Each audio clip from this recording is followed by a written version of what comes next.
فقلت استغفروا ربكم إنه كان غفارا يرسل السماء عليكم مدرارا ويمددكم بأموال وبنين ويجعل لكم جنات ويجعل لكم أنهارا. السلام عليكم ورحمة الله وبركاته. يا رب تكونوا بخير جميعا وفي أتم صحة وأحسن حال. أنا رحاب يحيى ودي قناتي. لو أول مرة تشوف القناة ما تنسيش تعملي لايك للفيديو واشتراك في القناة علشان بإذن الله قناتنا تكبر بيكم. هصور معاكم النهاردة جزء من روتيني في اليوم ده. كنت طالعة بقى فوق السطوح عشان بجهز لعزومة عاملاها جماعة كده ضيوف جايين لي تاني يوم. جاني محمود وجاب لي لحمة راس وقال لي تعملها لي النهارده. يا محمود طب مش وقته خليها في وقت تاني. قال لي لا أنا لازم تعملها لي النهارده. خلاص بقى هو عايز يحقق أحلامه النهارده ونعمل له بقى إيه لحمة راس. هفصص طبعا التوم واجهز وكده بسرعه. وكنت طبعا مربوكه لان زي ما قلت لكم عايزه اجهز ايه شغل بتاع العزومه بتاعي.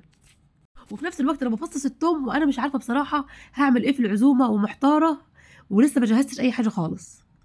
مسكت بقى لحمه الراس غسلتها كويس جدا شلت منها الشعر بقى بيبقى فيها شعيرات وحاجات زي كده. هي عامه جايه نظيفه بس الوش بتاع لحمه الراس بيبقى فيها وش اللي هو السداغ ده بيبقى فيه برضو نسبة شعر. ففي ناس كده بتحلجها او اللي هي المكنة او تعمل لها او تشعوطها على النار. فالمهم هي جايه نظيفة بس برضو فيها نسبة شعر. وفي ناس بتطبخها بنسبة الشعر دي. فانا بنضفها بطريقه بخلي الشعر ده مفيش اي شعرايه خالص في لحمه الراس. غسلتها طبعا كويس جدا. بصوا شايفين في برضو نسبه شعر برضو مش عايزه تطلع. وفي طبعا جزء فيها بيبقى لونه اسود على حسب جلد ايه البهيمه بتاع الوش يعني. فحطيت بقى حالة مية وبعد ما غسلتها رحت حطيت ايه صمت فيها بقى لحمة الراس وهسيبهم ياخدوا غلوة كده 5 دقايق. ياخدوا بقى الغلوة ال5 دقايق لو فيها أي زفارة فيها أي حاجة تمام. بس أنا طبعا عاملة الغلوة دي علشان أشيل بيها الصداغ بتاع الوش. بصوا برضو شايفين الجزء ده برضو فيه برضو شعيرات.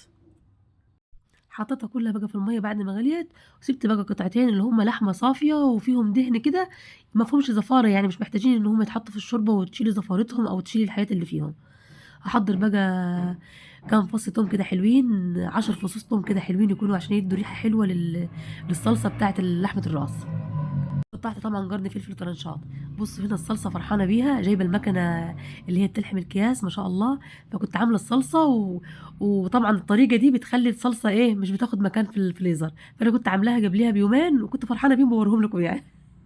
فطلعت من العلبه دي لان في اليوم ده كنت طبعا هحتاج صلصه كتير للشغل بتاع العزومه ولحمه الراس وكده. فطلعت العلبه معايا عشان اجهز. جهزت برضو جزرتين وبصلايه عشان يتحطوا في الشوربه مع اللحمه. وبرضو حطيت شوية توم حلوين في الطبق كده عشان احطهم برضو على الشوربة.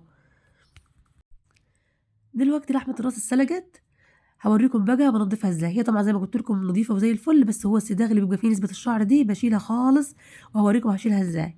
ممكن الطريقة في تنظيف الصداغ يعني حد قبل كده عملها بس انا بصراحة عاملاها من دماغي وما شفتش حد قبل كده عملها. بس ممكن طبعا ناس كتير فكرت الفكرة وعملتها برضو. زي برضو فكرة السمك بتاعت كل اللي هي فرشة أسنان جديدة تجيبيها وتستخدميها لتنظيف السمك. دي برضو أنا عملتها وفي الآخر اكتشفت إن في ناس كتير بتعملها. فالدماغ دايما بتبقى إيه في يعني في دماغ مشتركة عند ناس كتير. المهم بقى شوفوا بقى لما أخد نسبة سلق 5 دقايق أو 3 دقايق فالطبقة اللي هي اللي فوق دي بتتقشر بكل سهولة. بس طبعا تقشروها كده على الهامش ما تجيبوش الصداغ نفسه كده بتخنوا كده وتقشروه. لا تقشروا الطبقة الخفيفة اللي هي فيها الشعر. هتتقشر معاكم بكل سهولة وبدون تعب ولا أي حاجة. الأول كنت لما أجي أقشر الصداغ قبل ما وهو ني يعني كان يطلع عيني بالسكينة إن أنا أقعد أقطع فيه وما كنتش أحب أعمل الأكلة دي بسبب الصعوبة بتاعة التقطيع بتاعه والتنظيف. كان يتعمل وطبعا نسبة الشعر مش شالة بس تحسوا كده في شعر كده ملامح شعر باينة في الطبقة كده الخفيفة. فكنت يعني معلش كده أقرف إن أنا يعني أكله تمام. لما بقيت اعمل الطريقه دي فالواحد بياكل وهو مطمئن. وبصوا ما تلاقوش زفاره خالص في لحمه الراس والروايح مش عايزه اقول لكم. شايفين النظافه بوريكم هنا الفرق ما بين الطبقه دي والطبقه دي. اعمل بقى لايك يا بنات شجعوني بقى شجعوني اديني شطوره اهو بعمل لكم لحمه راس. بصوا بقى يا بنات صلوا كده على حضره النبي صلى الله عليه وسلم. هنعمل النهارده لحمه راس بطريقه وهميه. شميت ريحه النهارده ما تتخيلوش، والله ريحة جميلة جدا قلبت الدنيا كلها. اعمليها بس انت بالطريقة دي وهتدعيلي. بعد بقى ما قطعت، بعد ما اللهم صل على سيدنا محمد، بعد ما قشرت الطبقة اللي قلت لكم عليها كلها، جبت بقى القطعة قطعة وابتديت اقطعها ايه، قطع حلوة كده ومكعبات. محمود جوزي قال لي انا عايزها زي الكمونية، تبقى زي عقلة الصباع. قلت له محمود انا فاضي زي عقلة الصباع، ده انا معايا عزومة يا محمود. فالمهم قطعتها كده يعني حجم كده مناسب، احجام مناسبة.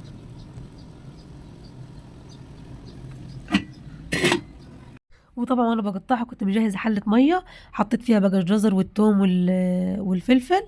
وبعد بقى ما قطعت لحمه الراس جيت عند اللسان قطعته كده زي صوابع، بحيث ان يبقى ايه، عارفه شكله بعد ما يطيب وما تلخبطش. قلت عشان لما تطيب كده اتدلع قدام عيالي واقول لهم خدي يا ماما دوقي حته اللسان دي، دوقي يا سجده دي، دوقي يا محمود دي كده يعني، واعمل فيها ست بيت شاطره. المهم جاني محمود جاب لي معاه بتنجان وجاب لي كوسه وقال لي لازم تعمليهم في العزومه. يا محمود ازاي ده لسه هيتجور ولسه مش عارفه ايه، ولسه في ممبار عايز يتحشي وحوارات عايزه تتعمل، لا تعمليهم في العزومه. المهم محمود بقى عايز يحقق احلامه في العزومه، عايز يحقق احلامه النهارده، تمام، وكأن معايا عصايه سحريه. بقى البتنجان عشان خاطر يتجور معايا بسهوله لازم اطريه. وقفت هنا بقى في الشمسايه وقلت يا بنت الحاجه وقفت دف شويه دف شويه كده في الشمسايه وخدي كده فيتامينات من الشمس ان انا اطر البتنجان. فالمهم البتنجان ما رضيش يتطر معايا، شلتهم من على الترابيزه ورحت حطيتهم على الركنه وقلت هيبقى سهل عليا ان انا اطريهم وانا قاعده وكده. سبتهم بقى على الركنه وقلت اخلص لحمه الراس بتاعتي عشان نتغدى وبعد كده اشتغل في الاكل بتاع العزومه بتاعي. رحت بقى شوحت بصلتين حلوين، وطبعا كنت مجهزه لهم كده على جنب جرن فلفل او جرنين فلفل ومع حبه توم كده حلوين 10 فصوص مثلا، يكونوا حبه كده حلوين يدوكوا ريحه وطعم حلو. المهم اول ما تشوحوا معايا تشويحه حلوه ابتدوا كده يحمروا، حطيت بقى التومه وحطيت ايه وحطيت الفلفل.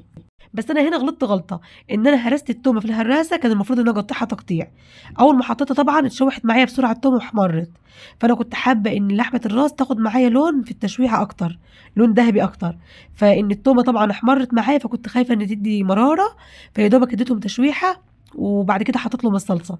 فانتوا لما تيجوا تعملوا قطعوا البصل، واول ما يجي يحمر شوحوا معاه، اول ما يبتدي كده يصفر معاكم فروحوا شوحوا معاه ايه، شوحوا معاه لحمه الراس. اول ما تاخد تشويحه حلوه كده بنت ناس محترمه تروحوا جايبين طبق الثوم والفلفل ومشوحينه مع اللحمه، هتاخد ريحه حلوه وفي نفس الوقت برضه هتحمر واللحمه هتدي كده لون حلو معاكي وبتبقى ليها طعم مميز يعني بصراحه. شوحتم تشويحه تمام، ومش عايزه اقول لكم على الريحه في المرحله دي، ريحه وهم بجد، مش بقول لكم كده والله انا بشكر في اكلي بجد، اعملوها بالطريقه دي وهتعجبكم جدا. حطيت بقى الصلصه بتاعتي و... وحطيت لهم حبه شوربه. بصوا شوربه لحمه الراس حاجه في منتهى الطعامه والحلاوه، حاجه كده نظيفه ريحتها جميله. هنا بقى كنت مقطع بطاطسيتين حلوين ولا 3 بطاطسيات حلوين على حسب ما انتوا حابين، مكعبات زي مكعبات الطبيخ كده، وحطيتهم برضو في الصينيه قلت ياخدوا خلوها ايه على النار. طبعا لحمه الراس سويتها كويس في الشوربه. هنا بقى في اللحظه دي خدت الريحه برضو من الثوم المشوح والبصل، وتدي بقى ريحتها في الصلصه مع البطاطس. يعني خطوات بتبقى ليها حلوه كده، ان انت تطلعيها من الشوربه تحطيها تتشوح وبعد كده في الصلصه على النار، والتكتكه الحلوه دي بقى.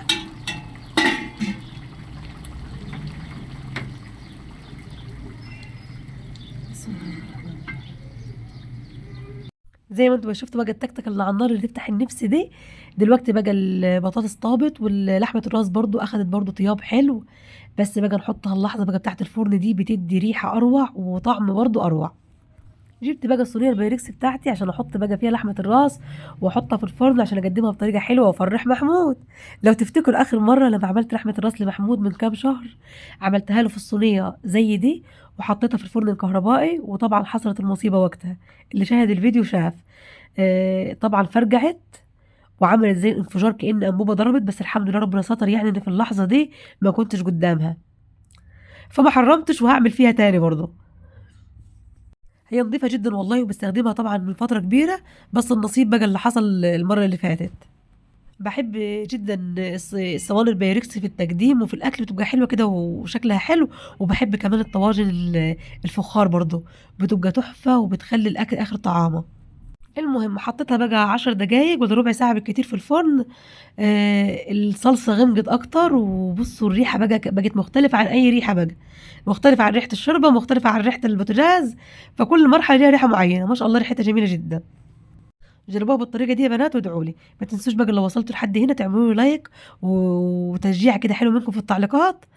المهم زي ما انتم شايفين حطيت بقى الأكل كده بسرعة، عملت رز وطبقين سلطة والشوربة بتاعتها اللي أنا ما بحبش أشربها. بصوا أحلى شوربة ممكن تاكلوها عملتها النهاردة بنفس الطريقة دي، تحفة. جربوها بس انتوا بالطريقة دي. ودلوقتي بقى نشوف رأي الأستاذ محمود في الأكل إيه. قول لي رأيك كده يا محمود. ما شاء الله عليك يا باشا. يا سلام، جميل. بالهنا والشفا. حبكت النهارده لحمة راس صح؟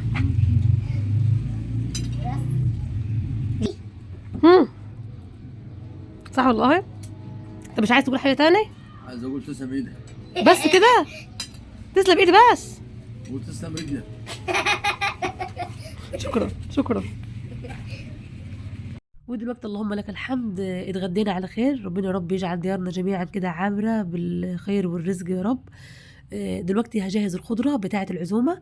بس عايزة اقول لكم يا بنات ان انا ما عملتش بتنجان بصراحة، ما قدرتش، ركنته على جنب وقلت هعمل الكوسة بس.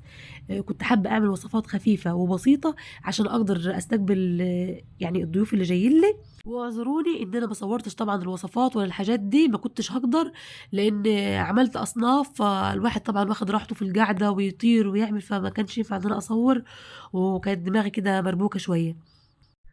فعايزاكم تدعوا لي بصلاح الحال. باذن الله الفيديو اللي جاي او اللي بعده هعرفكم الضيوف اللي جايين هم مين. طبعا اللي بيحب الحاب يفرح له من قلبه، واتمنى دايما تدعوا لي. ربنا ان شاء الله رب يكرمنا واياكم بكل خير يا رب، ويسعد قلوبنا جميعا. ما تنسوش بقى يا بنات لو لسه بتشاهدوا لحد دلوقتي ما حدش اشترك، يا ريت تشتركوا في القناه وتعملوا لايك للفيديو وشجعوني عشان اقدم محتوى افضل. تعليقات كده حلوه كتير منكم. ربنا يا رب يكرمنا واياكم بكل خير. استودعكم الله الذي لا تضيع ودائعه، والسلام عليكم ورحمه الله وبركاته.